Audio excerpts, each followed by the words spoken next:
Yes, sir. What's good with you, man? It's your boy Steven the Dream. This is the Dream Sports Show. We are live, episode 4, March 31st, 2020. Y'all know I'm here to not do one thing but not waste your time. We need to get right into it. There go the motherfucking rundown. I'm sorry, it's right over there. Today's show, 2020 virtual NFL draft, as the draft is still approaching. Top NFL overachievers of all time. And last but not least, debut a new segment. I'm going to entitle it The Nightmare. We'll start with the first segment of The Nightmare. 2002 Western Conference Finals, Lakers and the Kings. If you know anything about basketball, you know all about that. But without further ado, like I said, I don't like to waste y'all time. Let's get right into the topics. First and foremost, looks like the 2020 NFL Draft is going to go on as scheduled, April 23rd through April 25th. According to the NFL, the draft is scheduled to take place. No longer will be in Vegas due to the coronavirus pandemic, but the league reports that it has plans to make the experience worthwhile for prospects and fans as well watching at home. No more are the days of the players, what we thought would be boated across Mandalay Bay and the casino in Vegas. Now everything's going to be virtual. Everything is online. NFL also says there is no definite answer as to what the draft is going to look like, but live reactions from prospects and different social media outlets are expected to play a large role in draft day. I don't know, man. I don't know. This is no longer the draft that we are used to seeing. You know, the exciting picks, the shockers. I mean, the draft right now is very interactive in it itself. I mean, it's been, something that before the picks even come out, we pretty much know who's getting picked. We pretty much know who's getting drafted. It's no big secret at this point because everything's online already. It's just now there's no more booing Roger Goodell, which I loved. I mean, how you gonna take away the booing of Roger Goodell? He still needs to get booed at some way, shape, or form during this process. But they say since the NFL facilities are shut down, how are teams getting in contact with their scouts? How are you able to just say, yo, we're making a split decision? Usually I could just go into the room, look to the left, my guy's right there to let me know, should I draft that player now? It's going to be a lot different.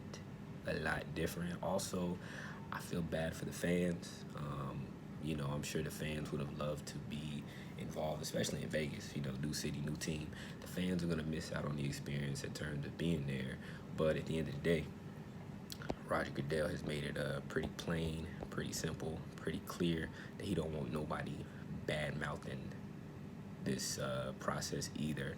As you can see here, Adam Scheffler had reported a couple days ago, I put up a tweet, Roger Goodell's memo that the draft will go on. He serves warning to those around the league that criticize the league's stance. Goodell wrote public discussion of issues relating to the draft services no useful purpose and is grounds for disciplinary action. AKA Roger is basically saying, don't talk about my draft. Don't talk about my draft. We're going to do it. I don't think he's being insensitive. I think the draft should still go on. I think the teams, although, have a right to be upset because I don't know what's going on. You know what I'm saying? Would the Patriots have drafted Aaron Hernandez if they knew? Albeit, how could they know? I don't know if the draft process helps, but that's what they claim. That's what it's for. It's to make sure you seeding out these prospects. They can't even do injury follow-ups and physicals right now. It's weird out here. I don't know what they're going to do. I don't really know how it's going to go. But regardless, the draft is going to go on. I'll be doing my draft coverage as usual. But, yeah, man, it's interesting. Let's move on. I want to take a quick break. Won't be long at all, y'all. Y'all know what we do. We do not like to take your time here. But we're going to get into the most overachievers in the NFL history. Shout out to my boy Box Jeremiah Claiborne for sending in the topic. Y'all make sure to chime in, leave your comments right now. I see everybody tapped in with us on the book. Shout outs to Latoya Davis, Box, Reen Rose, Corey Neely, Ian, Meredith, Taylor, Dion, all y'all. We see y'all in here, man. Make sure y'all stay tuned. It's the Dream Sports Show. I'll be right back.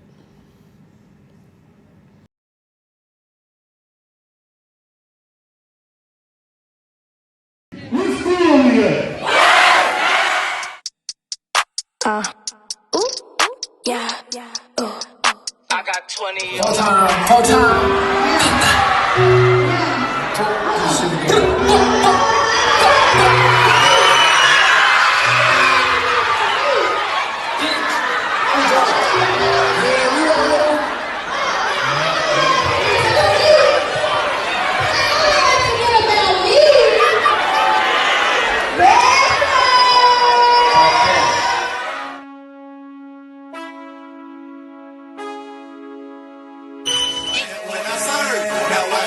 I'm on hypnotic, big polo on my body, got a bag on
Yo, back in the building. Steven the Dream Sports Show. We are back. Shout outs to all the artists that we get to play up on this joint, man. Y'all know I love my Carolina artists. I do it for my Carolina artists. First song we played was that Hot Boy Lil Shaq, We Outside. Y'all know that's going crazy. Just played that Money Train, Way I'm Living, Trap Gospel. Y'all get that. Y'all know I don't leave the music nowhere, man, no matter what we do. But let's get into our next topic, man. It's the Dream Sports Show. Appreciate y'all for tuning in. If y'all want to do something special for me, go subscribe. Right now, I see y'all watching live on the Facebook, but we got to get that YouTube up. Shout out to my boy Lord Fly in the building, Psych One in the building, Devin Wiley in the building. I'm giving shout outs to you if I see you in here, man. So appreciate y'all for tuning in. Let's get into topic of the day. Jeremiah Box Claiborne always sending in great topics, always lighting up the internet with something hot. I'm looking for something hot every day, so I told y'all, send me a topic, I'm gonna talk about it. Don't matter what it is, you send it to me, we're gonna get into it on this show right here. He proposed who are the top five, pick five of the most overachievers in the NFL in history. And it got me to thinking. I started going through my list, and I found five. I got my five. We're gonna go through my five. Then I'm gonna give y'all his top five, followed by some video evidence, as he likes to do. Shout out to Box, but let's get into it. My number five, overachiever. This guy right here, Antonio Brown, Central Michigan, 5'10", 6th round pick. And who has had a better 4-year stretch than Antonio Brown? Hell, who's had a better career in the last 10 years than Antonio Brown? If we were looking at the numbers, the guy came out of Central Michigan. Who would have expected it? 472 catches, 6,349 yards, and 44 touchdowns from the time that he was 26 to the time that he was 29 years old. Yes, sir. They call him Touchdown Tony. Call him Antonio Brown. He's my number five most overachiever in NFL history. Let's go to number four. This man, the man, few words, because he didn't have to say much at all. Zach Thomas, Miami Dolphins, 5'11", Texas Tech, drafted in 1996, NFL draft, 154th overall. The man did nothing but have 168 starts, 12 seasons in Miami, 150 tackles 6 or more times, and happened to average 155 tackles per 16 starts in his career, man. This man was just smart. That's what everybody says about Zach Thomas. It was the intangibles, his leaderships, not just as athletic ability, although he finished his career with 20 sacks, 17 interceptions. It was really the fact that he was a part of a defense and he played his part well and he overachieved. Brian Urlacher, he's like 5'4", 220 pounds. Zach Thomas, 5'11". It's different when you go in there and got that little neck like that. When you trying to hit them, boy, it's different. It's a little different, you know what I'm saying? So he kept that Dolphins defense in the top 10 in yards allowed from 1998 to 2004. Again, Zach Thomas, much forgotten about. Let's get into number 3. This is my number 3 overachiever of all time in NFL history. It's got to go to the man that used to bag groceries, the Eastern Iowa kid himself, Kurt Warner. I mean, look at him. Led a team to 3 Super Bowls. Happened to be a Super Bowl MVP in 1999 for the Rams. League MVP in 99 for the Rams. League MVP in 2001. The story goes on. You know Kurt Warner, man. Who would have thought this guy would have the career that he had the resurgence that he had in Arizona, getting to their only Super Bowl. And he is definitely, without a shadow of a doubt, a Hall of Famer. Pretty good announcer, too, man. I like Kurt Warner. Always been just great. Even when he went to New York, I mean, Eli essentially replaced him because he was supposed to come and, take over in New York. But things occur, things happen. Kurt Warner, overachiever.com. Gotta be. Number 2 on my list. This may be surprising to some, but it shouldn't be. Because if you know, my boy, La Shannon, Uncle Sharp, Shay Sharp, yes, sir. Denver Bronco, 3-time Super Bowl champion, the 192nd pick in the 1990 NFL draft out of Savannah State. The man did nothing but have 10,000 yards in his career. As I said, 3 Super Bowls. He's a Hall of Famer. Had the pressure of his brother, Sterling Sharp, who was a fine wide receiver in his own time. Had the pressure of playing behind him and not only probably exceeding his career, but doing more than we'd ever expect a guy like Shannon Sharp to do. He was one of those prototypical athletic tight ends. 62 touchdowns in his career. Went over to Baltimore. Did a great job there as well. Old Uncle Shay, Shannon Sharp. It's my number 2 overachiever in NFL history, man. You really got to know Shannon Sharp's story, man. If you know where he come from, then you'd understand he shouldn't be where he is right now today. So shout out to him. Last but not least, the poster boy, the poster child for overachiever.com. When you see this picture right here, that is the key word to overachiever.com. Hold on real quick. Reem Rose, he's from Eastern Michigan. He's from Eastern Iowa. Get it right. Do your research. The kid went to Northern Iowa, but Kurt Warner is from Eastern Iowa. Yes, I'm reading the comments live for you here on the Dream Sports Show. Look it up. Back to this guy, though. The man who many say is the greatest quarterback of all time. Thomas Edward Brady in the flesh. Yes, sir. You see him. I can't even get to what we're used to seeing him as. 6-time Super Bowl champion. He's lost more Super Bowls than most will ever go to in their whole life. 4-time Super Bowl MVP. 3-time MVP. He even won a national championship in Michigan. Was it as surprising? I don't know, but I'll tell you what will solidify him being an overachiever. If he can do it over here, in this jersey, for this team, in this franchise, who we haven't seen do anything in quite some time. That's my list. 5 overachievers. We're going to look at Box's list. He did inspire this topic today, so let's check out Box's top 5 overachievers of all time. There's video evidence to go with this as well. Let's get into the tape. Number 5.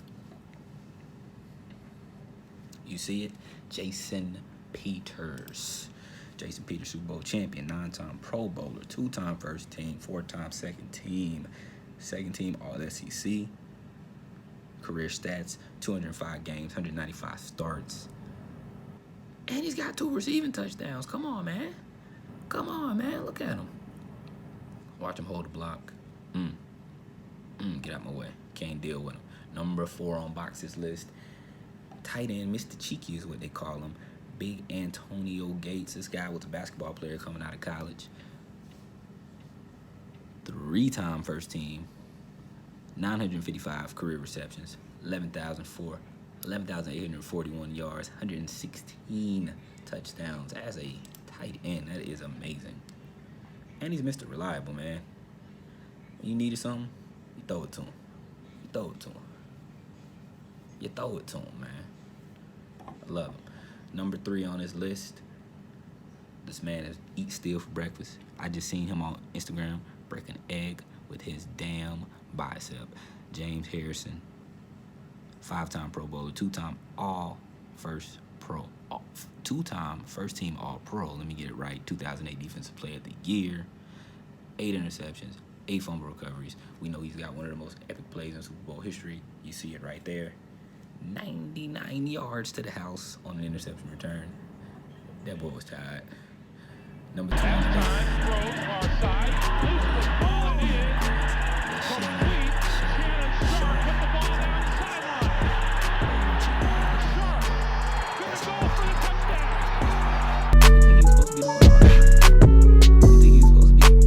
No. Doing my Raiders wrong. Like I said, Broncos Hall of Famer, Super Bowl champion 3 times over, 10,000 yards in his career. Yeah, y'all never saw tight ends running like this back in the day. Little guy, Shannon Sharp, Uncle Shay. Number 7, now he comes in motion. Breeze downfield, and in stride is Smith again. Good protection. Floating it for Michael Thomas, who's got it. Thomas inside the 35. From the 47 of New Orleans. Reopen. Breeze. We'd ever see Drew Brees do anything again. Anything. I'm sure Drew Brees knew it, but that's part of being an overachiever. You got to believe in yourself. I had Russell Wilson on my list as a notable leave-off, but I don't know yet. I think Russell Wilson, with the athletic ability that he's shown to have, he might be achieving appropriately. Who knows? That's our list. Y'all let us know what your list is.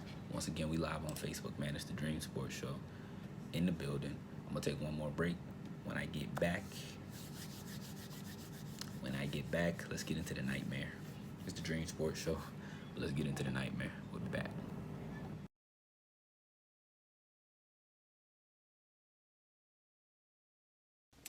Just wrapped up a dope time at Candy Sweets and Treats here in Rock Hill, South Carolina, man. Definitely a great shop to come with the kids, a great place to come on a date, great environment, great freaking treats, man. I mean, sheesh, she did her thing, man. And a great owner, man. Great family business. Everything's great about it. Y'all make sure to come out. 1051 Oakland Avenue in Rock Hill, South Carolina. Candy Sweets and Treats. Can't miss it. It's right off the side. Check in, man.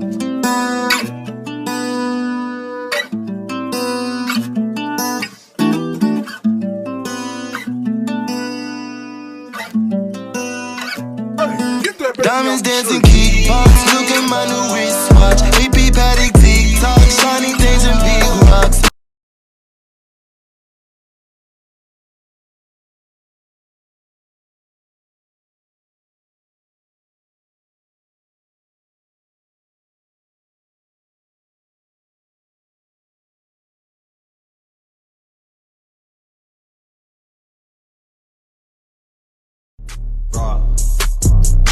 Bitches mad, I don't give a fuck. I'd rather run up for info. I fuck, had to double the bag. Used to have enough, I was flexing, finessing just to run it up. Nigga, I just saw the deal, nigga. Ain't enough, about to run up them M's. Nigga, run it up on the jet with the baby, teaching me what's up as we smoke.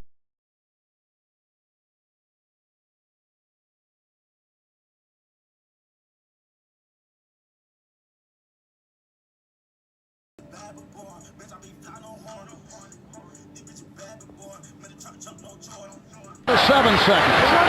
Bryant putting a move on Christie. Rebound O'Neal, coming up short. Ori for the win.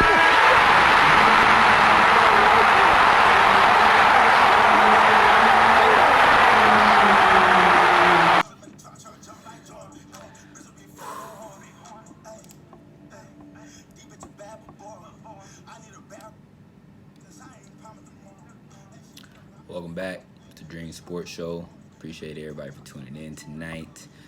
Like I said, we do this every day. I'm not here to take up your time. I'm here to give you a good time. We're here for a little relief, man. That was Off Top K Trill. Off Top Little Trill, boring. Y'all get that off that overlap 1, I'm sorry. We're on overlap 2 right now. As y'all saw during that break right there, Game 4.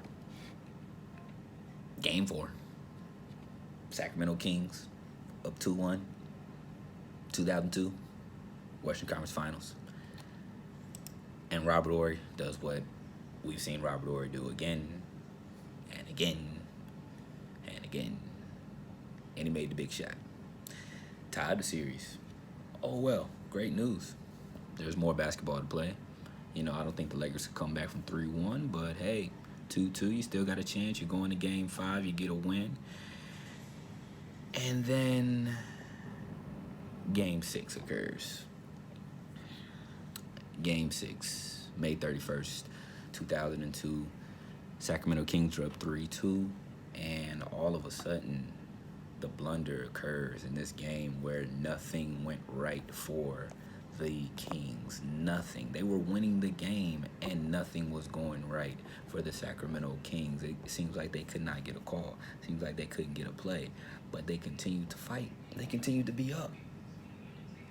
Mike Bibby, Doug Christie, Pedro Stojakovic, Chris Webber, Vlade Ditas, Jimmy Jack. I mean, that was one of my all-time favorite teams. Bo Pollard.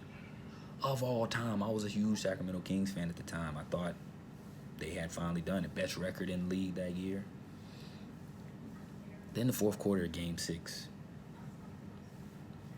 27 free throws in the fourth quarter for the Los Angeles Lakers. Shaq, Kobe, 27 free throws in the fourth quarter.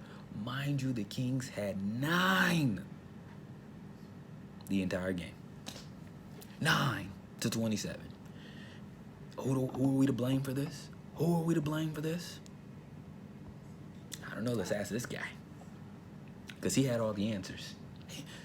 Tim Donahue had all the answers. Tim Donahue comes out and ultimately admits and lets the world know that, yes, there was cheating going on in that game, man. There was no way that the Lakers were supposed to win that game. Matter of fact, that was one of the Lakers went to the finals, one of the highest rated games that series since the Jordan era. David Stern, God rest his soul, had said it time and time again. He would love nothing more than to have the Lakers in the finals. Lakers versus Lakers, if he could have it. And for the Lakers to get an opportunity to three-peat like that, you wasn't going to have a finals featuring Sacramento and New Jersey. Let's just put it that way. The NBA, that's not good for the business of the NBA, and they didn't allow it to happen. I'm hurt. I'm hurt to this day. It was a nightmare. I remember it because I was a huge Kings fan. NBA Jam, NBA courtside, I'm playing with the Kings, and I'm whooping everybody that wanted to smoke with the Lakers. Come to find out, years later, I was right. The Kings were the better team. And now I sit here today as a happily supportive Laker fan because my dreams and hopes were crashed and crushed back in 2002 by a man named Robert Horry and a man named Dick DeVetta and probably a man named Joey Crawford. History can occur that way, and at this point the nightmare is over. The Kings are still living it, but I'm a Laker fan now, so I don't know what to tell you. That is the nightmare, and some people will never forget it. I think the next nightmare I'm going to do, probably another year in 2002 when the Raiders lost to Tampa Bay Buccaneers. But we'll save that for a different story. Appreciate y'all for joining us today. Again, I try to do this every day just for a little bit, just to give y'all a little relief. Appreciate y'all for rocking with me. Everybody in the comments right now rocking out. Box, I appreciate you for checking me on the music. We had a couple technical difficulties I see. Nothing we can't get over, man. We improving every day. Y'all send in your topics, whatever y'all want to hear about. And make sure you subscribe to that YouTube page, Carolina Heat Up. Y'all check us out there. But I'll be back. Sports. It's the Dream Sports Show. We're going to get better at this, I promise. Just stay tuned. We'll see y'all on the next one.